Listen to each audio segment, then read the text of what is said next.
1년 동안 열심히 아이를 낳으려고 하더라도 아이가 안 생기는 경우거든요. 근데 이게 35세가 넘게 되면 6개월로 줄어들게 돼 있습니다. 그래서 저희가 난임 대책의 목표는 정말로 아이를 가지려고 노력하는 부부들에게는 반드시 아이를 갖게 하겠다, 그런 목표를 가지고 있는 것이고요. 그 난임센터라든지 여러분 가보게 되면 정말 눈물 날 정도로 아이를 갖고 싶어 하는 분들이 많이 있으세요. 그래서 가장 큰 계기는 사실은 지난해 5월 18일이었습니다. 아이를 4명을 낳은 그 부부들을 만나게 됐어요. 제가 이분들을 만나보니까 정말로 우리나라 정책이 이렇게 난임 정책도 그렇고 모든 정책이 이 애 하나 위주로 되어 있다는 생각을 갖게 됐어요. 그리고 요 뒤에 또 만났던 분들이 누구냐면 아이를 3명 이상 낳으신 분이거나 아니면 아이를 지금 임신하고 계신 분들을 만나보니까 야, 정말 정책을 좀 많이 개발해야겠구나 생각을 했어요. 예를 들면 이렇습니다. 저기 출산시에는 임신 출산 진료 바우처를 주게 돼 있거든요. 애 1명당 100만 원씩 주게 돼 있는데 애 2명이면은 140만 원, 3명 140만 원, 4명 140만 원 주고 있어요. 이분들 말씀을 만나봤더니 애가 하나가 있으면 100만 원이 드는 거 맞다는 거예요. 예를 들면. 왜냐하면 이 배 안에 애가 4명이 이렇게 들고 있으면 사실은 이거를 이렇게 초음파로 본다 하더라도 발견하기가 쉽지가 않거든요. 시간도 많이 걸리고. 그래서 저희가 생각했던 것이 그렇게 뭐 100, 300, 500, 700 줄 수는 없지만 최소한 애 1명당 100만 원씩 주자. 그런 식으로 해가지고 저희가 금년부터는 이 대책을 주고 있고요. 또 하나가 뭐냐면 이 산후조리의 도우미입니다. 아이를 낳게 되면 산후조리가 가가지고 애를 봐줄 수가 있게 돼 있거든요. 근데 최대 2명밖에는 안 지원이 되고 있었어요. 아니 여기는 애가 4명이잖아요. 그래서 우리가 4명일 때는 4명을 다 지원할 수 있도록 하자. 그리고 이 숫자 같은 경우도 25일 동안을 지원하는데 이건 40일 지원을 하도록 하자라고 했고요. 도저히 가보면 이 친혼이기 때문에 집이 크지가 않은 거예요. 25평인 거예요. 그래서 4명인 경우인데 아이 돌봄이라든지 이런 분들을 2명만이 보게 되면 그때는 2명당 가산을 예를 들면 50%를 더 얹어주자. 그렇게 해가지고 그런 식으로 정책을 저희가 폐기됐다는 말씀드립니다. 그래서 정말 이 현장에 가보니까 정말 이런 것을 간절하게 깨닫게 됐고 그것을 이 정책으로 실행을 한 케이스가 되겠습니다. 10명당 1명은 난임수를 태어납니다. 난임 진단을 받는 분들은 24만 명입니다. 여자분들이 16만 명이 좀 많고요. 남자가 9만 명쯤 되게 돼 있고요. 또 시술은 14만 건이 되고 임신은 33만 7천 명이 되기 때문에 성공률이 17%가 됩니다. 그래서 저희가 여러 대책을 많이 준비를 했는데요. 첫 번째는 난임 예방을 위해서 가입력 검사를 지원을 합니다. 지금 금년 같은 경우에는 유배우자에 한정해서 생애 1번을 이렇게 지원하고 있는데 앞으로는 생애 3번을 지원하게 하고 있고요. 정말로 내가 아이를 낳을 수 있는지 주로 검사 같은 경우 여성 같은 경우에는 주로 AMH 검사라고 그래가지고 난자의 나이 검사라고 그래요. 그리고 남자 같은 경우에는 이 정자 검사를 해야 되는데 정자 활동성이 있는 것이 없는 것인지 또 정자 숫자가 있는 것이 없는 것인지 건강한 것인지를 질문하게 되어 있고요. 두 번째는 저희가 내년부터는 난자 정자의 동결 보존비도 지원을 하려고 합니다. 금년 같은 경우에는 일단 해동하는 거를 지원하고 있거든요. 왜냐하면 해동한다는 것은 아이를 낳겠다는 거잖아요. 그건 내년부터는 어떻게 하냐면 항암 치료 예정이라든지 난소 고환 절제 같은 게 영구적으로 가입력 손실이 우려되는 경우에는 지원할 계획으로 있고 특히 이 항암 치료 같은 경우에는 꼭 지원해야 될 것 같아요. 37세에 결혼을 한 거예요. 그래서 열심히 이제 아이를 가지려고 이제 노력을 하고 있었는데 그 암이 발견이 된 거예요. 여성암이 발견이 된 거예요. 항암 치료 받고 수술하고 우리 방사선 치료까지 받고 나니까 보통 2년쯤 걸리거든요. 그리고 그거 끝나고 나니까 또 10개월 동안은 사실은 임신이 좀 어렵습니다. 그러다 보니까 한 3년이 걸린 거예요.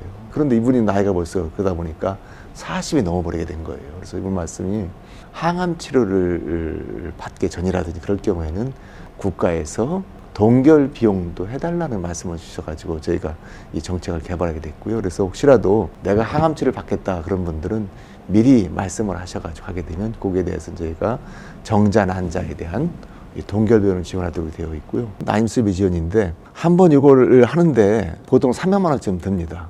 300만 원 드는 건 뭐냐면 신선 동결배 같은 경우인데 보통 이 중에서 70% 정도는 건강보험에서 해주고 있어요. 그럼 나머지 30% 같은 경우에는 본인 부담을 해주게 돼 있는데 30%는 하더라도 보통 300만 원 들기 때문에 90만 원쯤 들잖아요. 그런데 이 비용을 이제 본인이 내는데 이걸 요즘은 지자체가 많이 해줍니다. 그래서 저희가 23년도 같은 경우에는 어디는 해주고 어디는 안 해줬어요. 예를 들면 소득 기준이 그 중위소득 180% 이하는 해주고 그 이상은 안 해주게 돼 있었거든요. 그래서 저희가 모든 시도를 설득을 해서 같이 좀 하자 해가지고 금년부터는 그런 걸 다 해주고 있습니다. 나이 44세까지는 건강보험에서 70%를 대주고 본인이 30%를 내게 돼 있는데 45세가 넘게 되면 본인이 50%를 내는 거예요. 그래 150만 원을 내는 거잖아요. 45세가 넘게 되면 이 임신 성공률이 좀 낮다는 거예요. 그래서 보통 20대 말에서 30대 초반 같은 경우에는 보통 7, 80%의 성공률이 되고 보통 35세가 넘게 되면 이게 한 40%로 떨어지게 돼 있어요. 그리고 40대가 넘게 되면 보통 10%가 되고 45세가 넘게 되면 아주 희박하게 돼 있지만 그래도 성공을 할 수 있거든요. 그래서 45세가 된다 하더라도 30%만 똑같이 부담을 하자. 그렇게 저희가 정책을 좀 바꿀 계획으로 있고요. 또 하나는 그 난임 시술 지원 확대입니다. 지금은 평생 25회만 해주고 있어요. 시험 권하기 20회, 인공수정 5번이거든요. 근데 하다 보면 넘게 되어 있어요. 그래서 저희가 아마도 11월 1일부터 아이당 25회, 첫째아 25회, 둘째아 25회, 셋째아 25회 이렇게 바꿀 계획으로 일단 말씀드리겠고요. 또 하나가 여러 가지 그 비용 돈 중에 하나가 비급여 약제입니다. 필수 비급여, 입단약 같은 거 그런 것은 다 했는데 착상 보조제라든지 유산 방지제 이런 건 아직도 좀 덜 했거든요. 그래서 25년부터 발할 계획이 있고 난임 휴가 같은 경우는 현재는 3일인데 앞으로는 6일까지 할 그럴 계획으로 같이 가지고 있습니다. 그냥 가장 중요한 원칙은 그거죠. 그러니까 아이를 간절하게 낳으려고 하는 난임 부부에 대해서는 국가에서 전폭적으로 적극 지원하겠다. 그게 정부의 기본적인 방침이라고 말씀드리겠습니다. 그 난임으로 인한 여러 가지 그 어려움들이 꽤 많이 있을 거예요. 그러니까 저도 좀 애가 좀 늦게 생기곤 했는데 한 애가 한 1년 정도 생기질 않으니까 그 아이 얘기가 나온다거나 아니면 좀 뭐랄까 임신 그런 얘기가 나오니까 좀 피하게 되더라고요. 많은 난임 부부들하고 같이 이렇게 의견도 듣고 하다 보니까 어떤 얘기를 하냐면 그 상대방이 이렇게 툭툭 던지는 말이 상당히 이렇게 마음에 상처가 된다는 거예요. 왜 아직까지 아기가 없냐? 난임의 원인이 누구냐? 남자냐 여자냐 물어보기도 하고 때로는 그런 무리한 그 관심이 상당히 부담이 되는 것 같아요. 그리고 난임 시술을 받으려고 그러면 또 난임 휴가도 받아야 되고 또 이게 한 번쯤 이렇게 해가지고 바로 생기면 모르겠는데 그게 안 생기는 경우도 꽤 있잖아요. 그러면 또 왜 난임 휴가를 내려고 그러냐 뭐 그렇게가 있는데 서로 이렇게 따뜻한 지지를 해주는 건 좋겠지만 과도한 관심 같은 건 그렇지 않은가 하는 그런 생각이 들어서 지금도 저희가 이제 그 9개 정도를 지금 하고 있는데요. 중앙상담센터는 저쪽 국립의료원에 있고 나머지는 이렇게 되어 있는데 그걸 곧 전국적으로 다 확대할 계획을 가지고 있어요. 정말 심각한 여러 정신적인 그런 고충도 있고 또 그런 분들은 상담을 하고 또 여러 가지 그런 위로를 받아야 되거든요. 그렇기 때문에 저희가 그 옛날에 난임센터를 난임우울증센터라고 이름을 바꿨습니다. 그래서 거기를 이렇게 연락을 하시게 되면 그쪽에서 충분하게 그걸 상담을 해드리고 또 때로는 가장 중요한 것 중에 하나가 전문가 상담도 필요하지만 선배들의 상담이거든요. 그 난임 치료를 받고 성공한 분들의 상담 그런 것도 해야 되기 때문에 저는 꼭 그런 걸 권해주고 싶습니다. 혼자 가슴에 담지 마시고 털어내야 되거든요. 털어내는 것도 한편으로는 상담이기 때문에 그런 것도 되게 필요하다고 보고 있고요. 1시간 상담하게 되면 1시간 상담에서 자기가 할 수 있는 그런 역할은 때로는 5분 내지 10분이라고 해요. 거의 나머지 분들은 그분들이 자기의 슬픔과 고통과 애로와 그런 애환을 털어내는 거거든요. 거기에 맞는 상담을 해주기 때문에 꼭 저는 좀 전화를 꼭 하셔가지고 상담 받으시라 말씀드리고 싶어요. 뭐든지 다 해야 되죠. 물론 충분치는 않을 수도 있어요. 저희가 아까 난임 시술비가 300만 원 기준이라 했지만 300만 원이 더 드는 것도 있고 때로는 안 드는 것도 있는데 평균적으로 300만이라는 얘기거든요. 그래서 그런 일반적인 그런 어느 정도의 그런 것은 다 지원할 계획을 가지고 있고요. 그럼 난임 시술비 또 비급여 그런 비용이라든지 여러 가지 그런 것은 정부에서 다 지원을 해야 되겠다. 정말 아이를 가지려고 자기가 이렇게 고생하고 노력하는데 이런 분들한테는 저희가 적극적으로 지원을 해야만 된다고 생각합니다. 그게 바로 정부의 역할이 아닌가 하는 생각을 하고 있습니다. 사실 난임의 이 대책에 대해서 많은 분들은 또 비판의 시각도 있어요. 난임 대책도 중요하지만 왜 난임이 생기냐 이거예요. 그것은 사실 늦게 아이를 가지려는 거거든요. 그래서 지금도 여성은 31세에 평균적으로 결혼을 하고 남성은 34세 결혼을 해요. 근데 우리나라 같은 경우에는 결혼을 해야만이 아이를 낳거든요.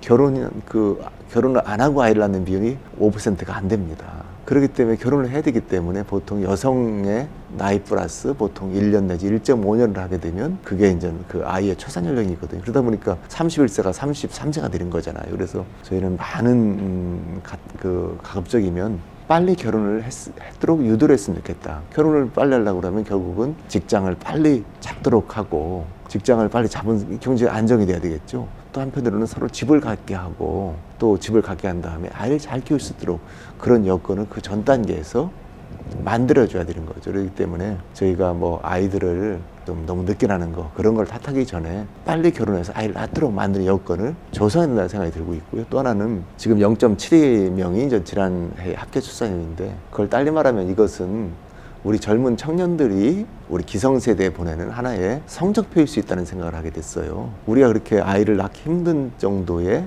그런 환경을 만들어 놓은 것이거든요. 그렇기 때문에 그런 걸 좀 더 개선을 많이 해나가야 되겠다. 그런 생각을 저희가 간절하게 하게 돼 있습니다. 요즘 이렇게 쭉 저도 많이 이렇게 토크라든 이렇게 간담회를 하다 보면 좀 어느 정도를 갖추고 결혼하고 싶어 하는 게 많이 있더라고요. 그래서 좀 권장드리고 싶은 거는 둘이 서로 만나서 서로 이렇게 결혼하고 살아가면서 더 이렇게 맞춰가는 것도 필요하지 않나 하는 또 생각을 또 해봅니다. 2023년도만 하더라도 그렇게 여건은 좋지 않았다고 생각을 합니다. 그런데 7월 13일 날 난임 다둥이 정책을 한번 발표를 했었고요. 그리고 6월 19일 날 또 이렇게 정책을 만들어서 이렇게 발표를 했는데 지금 이 정책이 곧 시행이 다 되거든요. 아마도 난임 정책은 거의 세계의 탑클래스 정도 있지 않을까 그런 생각을 하고 있고요. 다른 나라 보면 그렇게 25회 아니면 또 아이당 25회 그런 정책은 없습니다. 난임 시술비 지원 또 본인 부담이라든지 또 여러 가지 비급여 약제라든지 정자난자 이런 걸 보게 되면 정말로 거의 세계에서 유례 없는 그런 걸 지금 하고 있거든요. 그렇기 때문에 근데 그런 게 필요하다고 봅니다. 왜냐하면 0.72명 된 나라는 없어요. 우크라이나와 같은 그런 상태거든요.